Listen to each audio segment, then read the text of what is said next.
بۆیە پێغەمبەری خوا صلی الله علیه وسلم فەرموویەتی هەر کەسێ ئەگەر ئاخرەت هەمی بێ خوای تعالی دڵی دەوڵەمەندەکە کاروبارەکانی بۆ کۆ کاتەوە یعنی مەشاکلەکانی کەمەکاتەوە کۆیەکاتەوە و دنیا دێت بۆ لای بەسەر شۆڕی ئەگەر ئاخرەت هەمت بێ بیکەی بە خەمی خۆت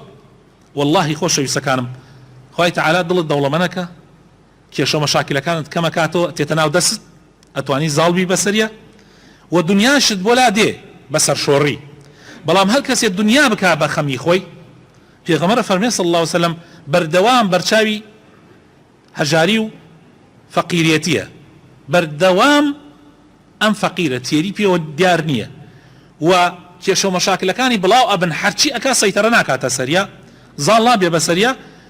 و دنیاش نایە بۆ لای ئیلا ئەم زەلیلی ببێ ئیلا ئەم زەلیلی ببێ ئەهلی دنیا بەردەوام کوڕنووشیان بردووە بۆ ئەهلی دنیا بەردەوام سەرشۆڕن بۆ ئەهلی دنیا و دنیاکەش نایە لەبەرەوە خۆشەویستەکانم ئامان با قیامەت خەممان بێ با قیامەت بکەینە داهاتوومان نەک دنیا ها خەڵکەڵێ داهاتوو بۆ داهاتوو با داهاتووت قیامەت بێ قیامەتەکەت بڕازێنەوە